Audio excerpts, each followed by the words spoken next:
स्वर सुधा मंच पर आप सभी का स्वागत है। प्रस्तुत है मनु भंडारी की कहानी नशा। अगर आपको कहानी पसंद आए तो चैनल को सब्सक्राइब कर दीजिएगा। सत्यानाश हो उस हरामी के पिल्ले का जिसने ऐसी जानलेवा चीज बनाई। खाली बोतल को हिला हिलाकर शंकर इस तरह जोर जोर से चिल्ला रहा था जिससे कि रसोई में काम करती हुई उसकी पत्नी सुन ले। घर का घर तबाह हो जाए, आदमी की जिंदगी तबाह हो जाए, पर यह जालिम तरस नहीं खाती। कैसा मूर्ख होता है आदमी भी। वह समझता है वह इसे पी रहा है, पर असल में यह आदमी को पीती है, आदमी की जान को, आदमी के खून को पीती है, उसके ईमान को पीती है। हाँ हाँ, यूं ही बकता बहकता खाली बोतल का मुकद्दर घुमाता हुआ शंकर रसोई के दरवाजे पर पहुंच गया। देखा, यह खाली हो गई और बोतल को उल्टी करते हुए बोला, एकदम खाली। अब मैं चाहता हूं कि मैं इसे भरूं और पीऊं, और यह कमबख्त चाहती है कि यह मेरे पेट में भर जाए और मुझे पिए। पिए, दोनों खूब पिए। आनंदी सिर झुकाए हुए जौ की मोटी मोटी रोटियां सेक रही थी। वह सब सुनती है पर बोलती नहीं। क्या बोले? बोलने को उसके पास कुछ है भी नहीं। कभी भी तो कुछ नहीं कहा। वाणी कुंद हुए वर्षों हो गए। वह जानती है शंकर को कल पीने को नहीं मिला। वह बहुत कष्ट पा रहा है। परसों उसने बहुत चाहा था कि किसी तरह कुछ पीस डाले, पर उठा ही नहीं गया। सारा बदन जैसे जुड़ गया था। इस गठिया ने उसे अपाहिज बना दिया है। कल सारे दिन शंकर बका था। आनंदी पर 2-3 लातें भी पड़ी थी, पर वह पैसा न दे सकी। कल रात तो तूने बड़ी देर तक पीसा था आनंदी, पिसाई नहीं मिली क्या? बिना पिए शायद शंकर को सारी रात नींद नहीं आई। तभी तो उसे मालूम है कि उसने सारी रात पीसा, पर पिसाई कैसे दे दे वह पिसाई। आनंदी का मन बड़ा बोझिल हो आया। एक हुक सी उठी मन में। हथेलियों के छाले पीड़ा उठे, पर शंकर को फिर नींद नहीं आएगी। ये जौ की रोटियां उसने बनाई हैं, वह खाएगा नहीं। सारी दोपहरी, सारी रात बकेगा, तड़पेगा, उसे मारेगा। आनंदी उठी, तांबे की एक कटोरी में से कुछ पैसे लाकर उसने शंकर के हाथ में रख दिए। तेरी जैसी सती नार का भगवान जरूर भला करेगा आनंदी। तेरा बेटा भी एक दिन लौट आएगा, जरूर जरूर लौट आएगा। ऐसी औरत के साथ तो भगवान भी दुश्मनी नहीं निभा सकता। शंकर चला गया तो वह अपनी हथेलियां देखने लगी। छालों से भरी हुई हथेलियां, टप टप आंसू टपकने लगे आंखों से। उसके छालों पर हमेशा आंसुओं का ही तो मरहम लगा है। हे भगवान, मुझे मौत आ जाए, कोई मुझे यहाँ से ले जाए। एक घुटी घुटी सी आह और उससे भी ज्यादा घुटी घुटी आवाज। सुनती है आनंदी, तेरे बेटे की चिट्ठी आई है। अरे, वह जीता जागता है, बड़ा आदमी हो गया है। हाथ में चिट्ठी लिए दौड़ता सा शंकर आनंदी के पास आया। देख देख, किष्णु की चिट्ठी आई है। उसने कपड़े की दुकान कर ली है। ले, देख देख। अवाक सी आनंदी शंकर का मुंह देखती रह गई। शंकर के हाथ में बोतल नहीं, कागज था। गोबर से सने हाथ आनंदी ने एक बार आगे बढ़ाए, फिर वापस खींच लिए। कहीं पैसे लेने के लिए शंकर उसके साथ मजाक तो नहीं कर रहा है। उसकी आंखों में कुछ ऐसा भाव उभर आया, मानो कह रही हो, ऐसा क्रूर मजाक मत करो मेरे साथ। तुम्हें पैसे चाहिए तो यूं ही मांग लो। बुद्धू जैसी क्या देख रही है? देख, अपने बेटे की लिखाई पहचानती है या नहीं? और पत्र को उसने आनंदी की आंखों से सटा दिया। तेरे नाम लिखी है, अपनी माँ के नाम। मुझसे तो वह आज भी गुस्सा है, हरामी कहीं का। गाली आनंदी के सीने में जा लगी। सुन, क्या लिखा है। और शंकर जोर जोर से पत्र पढ़कर सुनाने लगा। कपड़े की दुकान जम गई तो शादी भी कर ली, एक छोटा सा पक्का मकान भी बना लिया। अब तुझे मैं अपने ही साथ रखूंगा। यह सब मैंने तेरे ही लिए किया है माँ। मैं तुझे लेने आ रहा हूँ। आनंदी को लगा जैसे यह सब शंकर पढ़ नहीं रहा, किष्णु बोल रहा है। किष्णु की आवाज वह कभी भूल सकती है भला। उसकी आंखों के सामने किष्णु का आंसू भरा चेहरा उभर आया। अरे, कल तेरा बेटा आ रहा है, 12 साल बाद। राम 14 साल बाद आए थे तो अयोध्या वालों ने दिवाली मनाई थी। तू भी दिवाली मना, तेरा राम आ रहा है न। आज तो 2 रुपए मांगू तो भी कम है। सच कहता हूँ, जो परसों से एक बूंद भी गले के नीचे गई हो तो। और अब क्या बात है? तेरे बेटे का मकान है, कपड़े की दुकान है, कहकर शंकर ने सामने रखी गोबर की ढेरी पर कसकर एक लात मारी। दूर दूर तक गोबर छिटक गया। तू अब उपले नहीं थापेगी, समझी? कुछ नहीं करेगी। चल, 2 रुपए दे, निकाल। आनंदी ने चुपचाप हाथ धोए, 2 रुपए दिए। 2 रात उसने सिलाई की थी और दिन में उपले थापे थे, सूत काता था। तब जाकर 2.5 रुपए मिले थे। 8 आने का धान लाई थी, बाकी रुपए। रुपए हाथ में आते ही शंकर ने जल्दी जल्दी सिर पर साफा लपेटा और चलने लगा। आनंदी ने धीरे से कहा, चिट्ठी तो देते जाओ। ले ये चिट्ठी। अरे, मैं कोई झूठ थोड़ा ही बोल रहा हूँ। कल तेरा बेटा आ रहा है, जा किसी से पढ़वा ले। सत्यानाशी बुलाए बिना नहीं मानी, बदजात कहीं की। और लंबे लंबे डग भरता वह बाहर निकल गया। कल किष्णु आ रहा है, सचमुच ही किष्णु आ रहा है। और जैसे इतनी देर बाद उसे पहली बार बोध हुआ कि उसके जीवन में क्या कुछ घट गया। 12 साल बाद उसका बेटा आ रहा है। एकाएक चबूतरे पर बैठकर ही आनंदी फूट फूट कर रो पड़ी। ऊपर से सदा ही शांत रहने वाले पर्वत के भीतर का ज्वालामुखी जब फूटता है तो कोई भी शक्ति उस आवेग को रोक नहीं पाती। 12 साल बाद वह कल अपने किष्णु को देखेगी।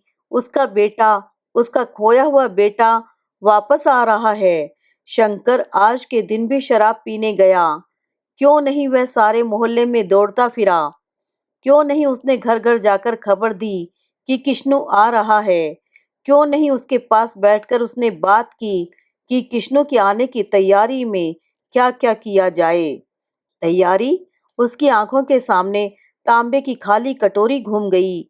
शंकर के प्रति तीखी घृणा और विरक्ति से उसका मन भर गया। वह उठी, अपने घर के चारों ओर उसने नजर डाली। कितना बदल गया है उसका घर इन 12 सालों में। कच्ची दीवारों में मोटी मोटी दरारें पड़ गई हैं। आंगन में जहां तहां से गोबर की मोटी मोटी पपड़ियां उतर गई हैं। उसने आजकल लीपना पोतना भी छोड़ ही दिया था। इतना समय ही कहाँ रहता था उसके पास। फिर किसके लिए लीपे पोते? किष्णु क्या कहेगा यह घर देखकर? लेकिन एक दिन में अब वह कर भी क्या सकती है। सांझ आई और चारों ओर धुंधलका छा गया तो मूंज की ढीली ढाली खटिया आंगन में डालकर वह लेट गई। दिया बाट बहू खाट। थक कर बड़ी रात गई वह सोने जाती तो भी उसकी सास उसे ताना सुनाया करती थी। आज तो सचमुच ही वह दिया जलते ही खाट पर आ लेटी थी। आज वह रोटी नहीं बनाएगी। सवेरे उसने रोटी नहीं खाई थी, उसे खाई ही नहीं गई। शंकर आकर वही रोटी खा लेगा। पीकर आता है तो उसे गरम रोटी चाहिए। न मिलने पर वह गुस्से में मार भी बैठता है। फिर भी आनंदी नहीं उठी। आज और मार ले, कल तो फिर उसका बेटा आ जाएगा। फिर देखे तो कोई उसको हाथ लगा के। किष्णु ने सारी चिट्ठी माँ के लिए ही लिखी है, अपने कक्का के लिए कुछ भी नहीं लिखा। कुछ भी हो, कम से कम चिट्ठी में तो कुछ लिख देता। आखिर बाप है। पर वह जानती है कि किष्णु कितना जिद्दी, कितना गुस्सैल है, तभी तो भाग गया। फिर भी बाप के लिए एक अजीब सी करुणा उसके मन में उभर आई। शंकर अभी तक नहीं लौटा, पता नहीं कब लौटेगा। आज के दिन न पीता तो क्या हो जाता। सामने मिट्टी के पक्के चबूतरे पर नजर गई। सीमेंट के गमले में सूखी मरियल सी तुलसी की 4-5 टहनियां इधर उधर सिर झुकाए दिखाई दे रही थी। 8-10 पीले मुरझाए पत्ते हवा में लटक रहे थे। पत्तों पर धूल की परत जमी हुई थी। आनंदी आजकल तुलसी पर दिया नहीं जलाती। जिस दिन किश्नू भागा था, उस दिन से उसने दिया नहीं जलाया। कौन सी कामना बाकी रह गई थी जिसके लिए वह दिया जलाती। पर इस समय मन हुआ कि एक दिया जलाकर रख दे। आनंदी ने उठकर पहले तुलसी में पानी दिया, फिर दिया जलाकर रख दिया। प्रकाश का एक व्रत रह रहकर कांपने लगा। अनेक स्मृतियां कांपने लगी, अनेक चित्र कांपने लगे। 10 साल की आनंदी जेवरों से लदी फंदी इस घर की पुत्रवधू बनकर आई थी।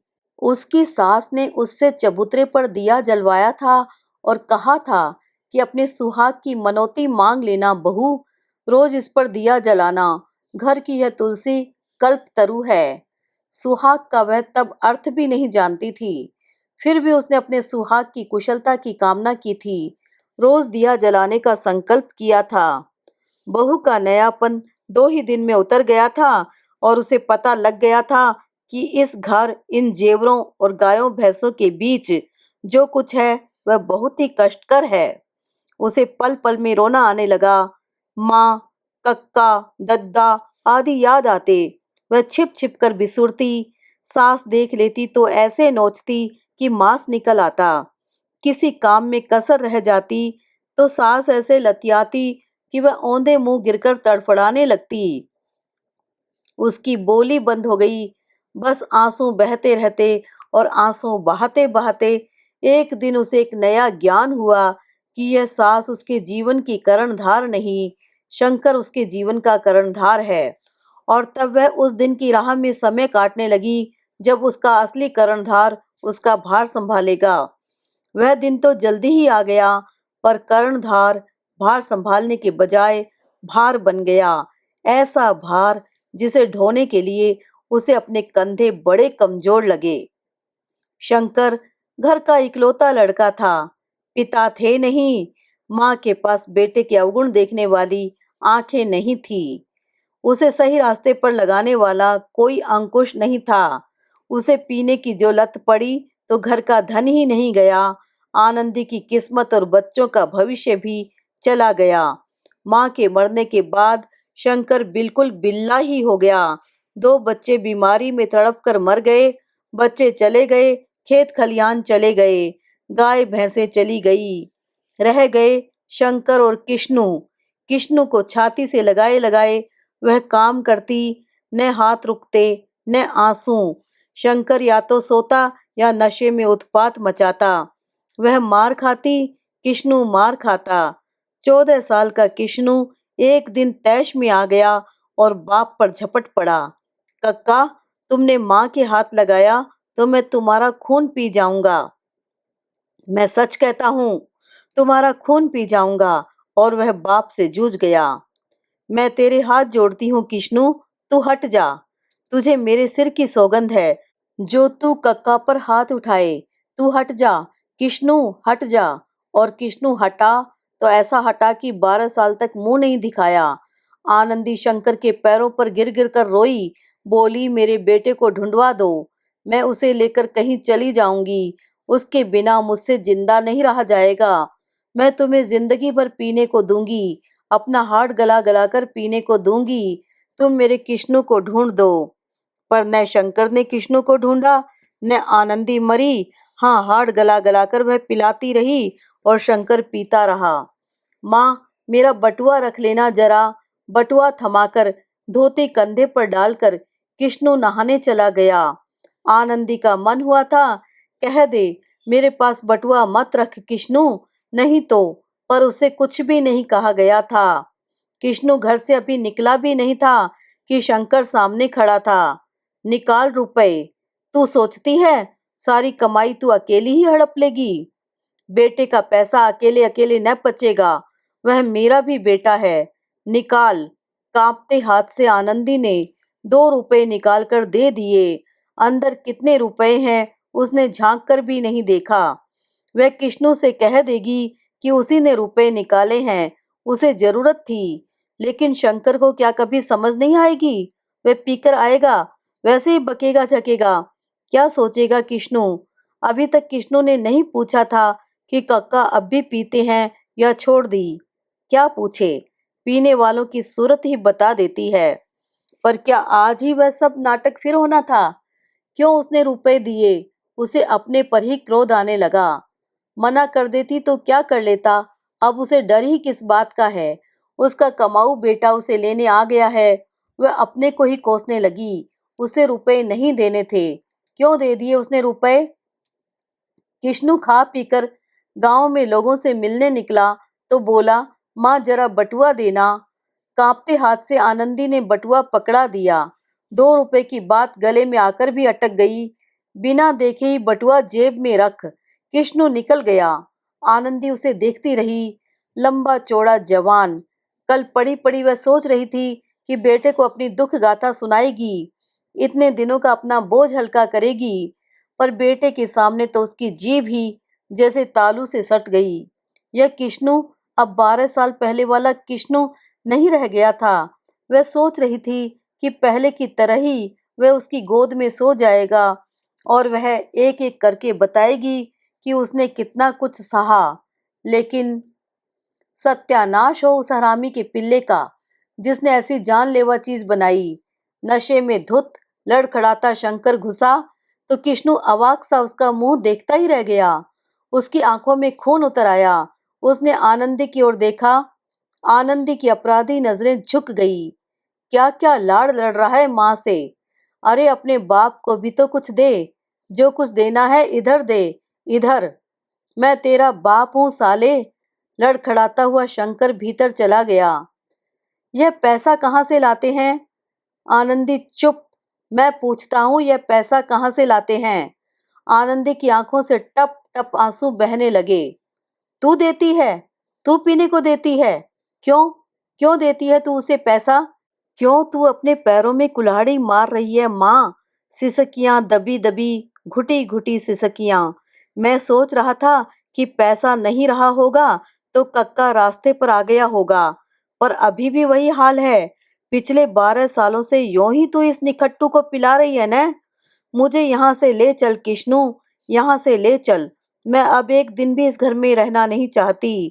मैंने बहुत सहा है, अब और नहीं सहा जाता। मुझे यहाँ से ले चल आज ही। आनंदी फूट फूट कर रोने लगी। किष्णु ने कमीज की बाहों से ही आंखें पोंछते हुए कहा, आज ही तुझे ले चलूंगा माँ, आज ही। सोचा तो था कि कक्का को भी ले चलूंगा, पर अब नहीं। यह ले जाने लायक ही नहीं है। कौन साला जाता है तेरे साथ? निकल जा तू मेरे घर से। दोनों निकल जाओ। कोई बेटा बेटी नहीं है मेरा, कोई औरत वोरत नहीं है मेरी। जाओ, सब जाओ। खटिया पर बैठा बैठा शंकर अनाप शनाप बक रहा था। आनंदी सारे दिन रोई। उसने अपने फटे पुराने कपड़ों की गठरी बांध ली। रो रो कर सबसे मिलाई। उसका बेटा उसे लेने आ गया।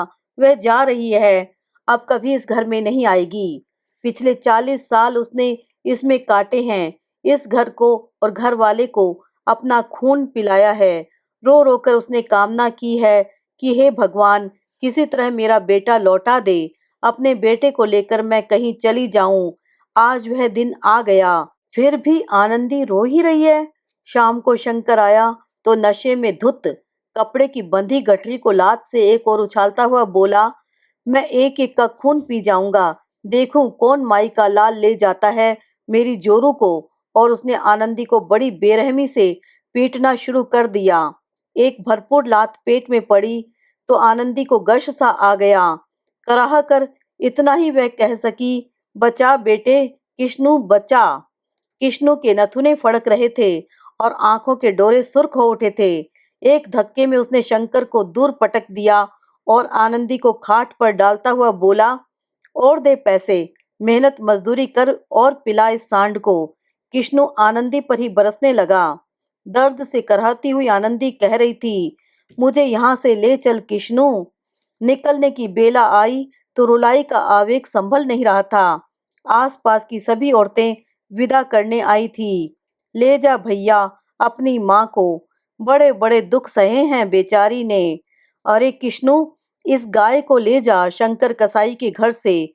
कसाई भी अच्छा, जो एक दिन ही मारकर छुट्टी कर देता है। इससे तो चलने से पहले झिझकते झिझकते आनंदी ने कहा, बेटा 10 रुपए हो तो दे, मानकी की माँ के चुकाने हैं। हाँ हाँ ले। 10 का एक नोट किष्णु ने माँ के हाथ में थमा दिया। सबकी नजरें बचाकर आनंदी उस नोट को तांबे की कटोरी में डाल आई। फिर घबराते दिल से आकर सबके बीच में मिल गई। रात के धुंधलके में आनंदी किष्णु के साथ इक्के पर बैठकर चली। धूल उड़ाता इक्का आगे बढ़ गया। घर पीछे छूट गया। पता नहीं कहाँ बैठकर वह पी रहा होगा। शहर में बना छोटा सा साफ सुथरा पक्का मकान आनंदी की छोटी से छोटी आज्ञा को पूरी करने में सदा तत्पर बेटे बहू, इससे बड़े सुख की कल्पना भी वह नहीं कर सकती थी। दुकान से आते ही किष्णु पास आकर पूछता, क्या खबर है माँ? अच्छी हूँ बेटा, कुछ भी चाहिए तो मांग लेना, मन ऊबे तो पड़ोसियों के यहाँ चली जाया करो। किष्णु खाता तो माँ को पास बिठा लेता।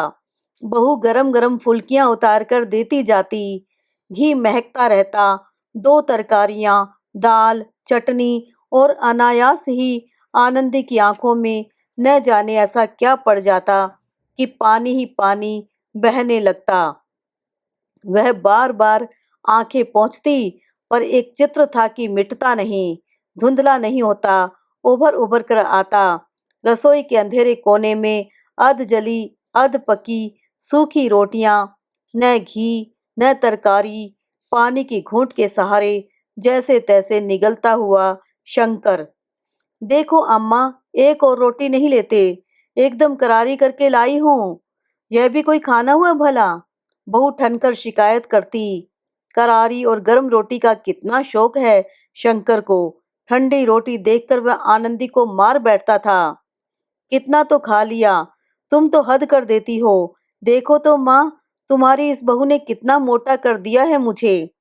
कहाँ हो रहा है मोटा? जवानी में ऐसा शरीर नहीं रहेगा तो बुढ़ापे में क्या करेगा? सारा दिन काम करके आता है, खिलाएगी नहीं?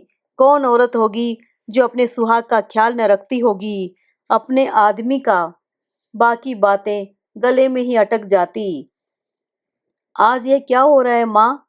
कुछ नहीं, यूं ही जरा सिलाई लेकर बैठ गई। सिट पिटाते हुए आनंदी ने कहा, तुम बहू से करवा लिया करो, तुम्हारी बहू सिलाई जानती है।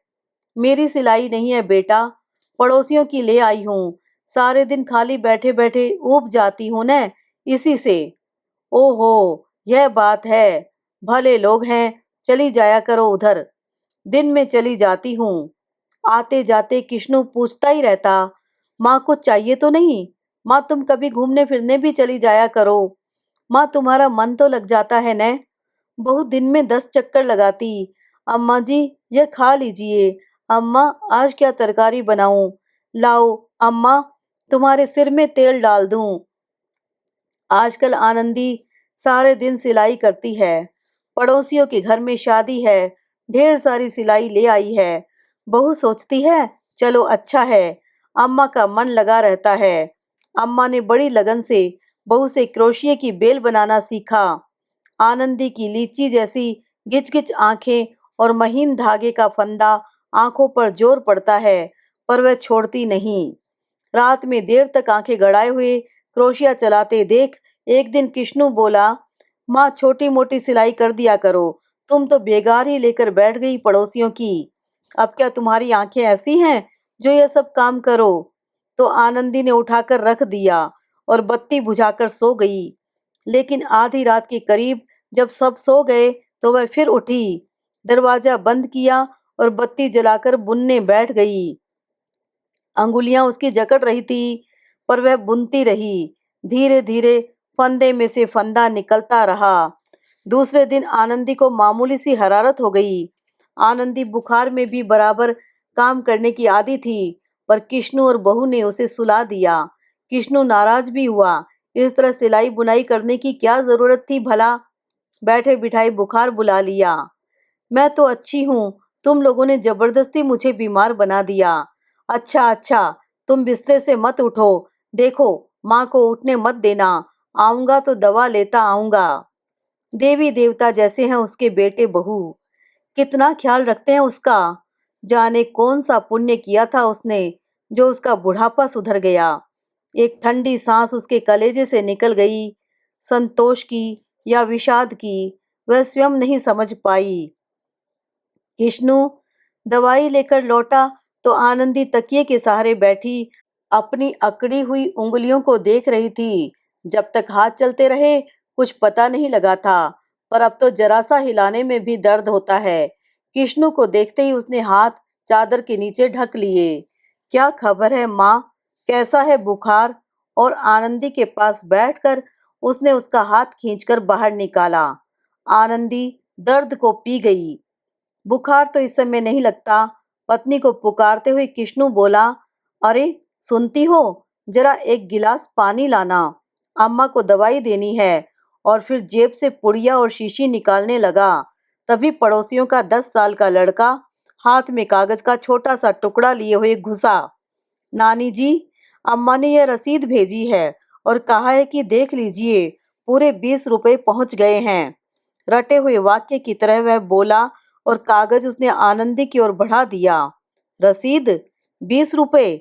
आश्चर्य से किष्णु ने कहा, और आनंदी के उठे हुए हाथ को पीछे छोड़कर उसने लड़के के हाथ से रसीद ले ली। वह 20 रुपए के मनी ऑर्डर की रसीद ही थी। मनी ऑर्डर शंकर के पास भेजा गया था। किष्णु ने आनंदी की ओर देखा। लड़का लौट रहा था, पर जैसे उसे फिर कुछ याद आ गया हो, वह फिर मुड़ा। अम्मा ने कहा है आपका सारा हिसाब हो गया है नानी जी। और वह दौड़ गया। आनंदी की अपराधी नजरें एक क्षण को किष्णु से मिली और फिर नीचे को झुक गई। ऐसा ही था तो तुम मुझसे कह देती माँ, रात दिन जुटकर सिलाई बुनाई करने की क्या जरूरत थी। आनंदी की आंखों से टप टप आंसू बह रहे थे।